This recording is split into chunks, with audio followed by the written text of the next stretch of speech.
Hello friends, welcome back to my channel. This is Salma from Oh My Cheat Meals. మళ్ళీ ఇంకో కొత్త రెసిపీతో మీ ముందుకొచ్చేసాను. ఈ రోజు నేను చేయబోయే రెసిపీ మటన్ కీమా పులావ్. కుక్కర్‌లో ఈజీగా సింపుల్ ఇంగ్రీడియెంట్స్‌తో ఎలా చేసుకోవాలో చూపించబోతున్నాను. మీరు ఈ రెసిపీని ట్రై చేయాలనుకుంటే ఈ వీడియో లాస్ట్ దాకా చూడండి. నేను ఇక్కడ 250 గ్రామ్స్ కీమా తీసుకున్నాను. దీంట్లో 1 tablespoon ginger garlic paste, 1/4 spoon పసుపు, 1 స్పూన్ ఉప్పు, ఒక కప్ కర్డ్ యాడ్ చేసుకొని, దాంతో పాటు ఒక 2 టేబుల్ స్పూన్ ఆయిల్ యాడ్ చేసుకొని, ఇంకా కొంచెం కొరియాండర్ అండ్ పుదీనా లీవ్స్ యాడ్ చేసుకొని, దాంతో పాటు ఒక గ్రీన్ చిల్లీ స్లిట్ చేసిన గ్రీన్ చిల్లీ యాడ్ చేసుకొని మిక్స్ చేసుకోవాలి. మిక్స్ చేసుకొని ఒక 10 మినిట్స్ పక్కన పెట్టేసుకోవాలి.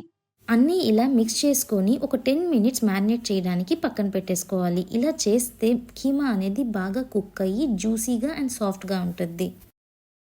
ఇప్పుడు స్టవ్ ఆన్ చేసి కుక్కర్ పెట్టుకొని దీంట్లో ఒక 2 టేబుల్ స్పూన్ ఘీ యాడ్ చేసుకొని, దాంతో పాటు ఒక కప్ ఆయిల్ యాడ్ చేసి దీంట్లో 2 ఇలాచీ, 2 లవంగాలు, ఒక చిన్న ఇంచ్ దాల్చిన చెక్క యాడ్ చేసుకొని ఒక 1 మినిట్ సాటే చేసుకున్న తర్వాత 2 మీడియం సైజ్ చాప్ చేసిన ఆనియన్స్‌ని యాడ్ చేసి, ఆనియన్స్ కలర్ చేంజ్ అవుతుండగా 2 గ్రీన్ చిల్లీస్ యాడ్ చేసుకొని, ఇలా ఆనియన్స్ గోల్డెన్ బ్రౌన్ వచ్చే వరకు ఫ్రై చేసుకొని, దీంట్లో ఒక 2 tablespoon ginger garlic paste add చేసి మిక్స్ చేసుకొని ఒక 2 మినిట్స్ ఫ్రై చేసుకోవాలి. ఇప్పుడు కట్ చేసి పెట్టుకొని ఉన్న 2 టొమాటోస్‌ని యాడ్ చేసుకొని, టొమాటోస్ కొంచెం సాఫ్ట్ అయ్యేదాకా కుక్ చేసుకోవాలి. మనం ఇలా టొమాటోస్‌ని బాగా సాఫ్ట్ అయ్యేదాకా కుక్ చేసిన తర్వాత, దీంట్లో ఒక టేబుల్ స్పూన్ ధనియాల పొడి, దాంతో పాటు ఒక టేబుల్ స్పూన్ గరం మసాలా, ఒక table spoon red chilli powder add చేసుకోవాలి. ఈ మసాలాస్‌ని బాగా మిక్స్ చేసుకున్న తర్వాత, మనం దీంట్లోనే కొంచెం కొత్తిమీర, కొంచెం పుదీనా యాడ్ చేసుకోవాలి.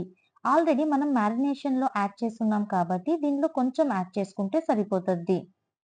సో ఆల్రెడీ మ్యారినేషన్లో కొత్తిమీర పుదీనా యాడ్ చేస్తున్నాం కాబట్టి దీనిలో కొంచెం యాడ్ చేసుకున్నా సరిపోతుంది. ఇప్పుడు మ్యారినేట్ చేసుకుని ఉన్న కీమాని కూడా దీంట్లో యాడ్ చేసుకొని బాగా మిక్స్ చేసుకోండి. టేస్ట్ చేసి ఉప్పు సరిపోకపోతే సరిపడినంత ఉప్పు యాడ్ చేసుకొని మిక్స్ చేసుకోండి.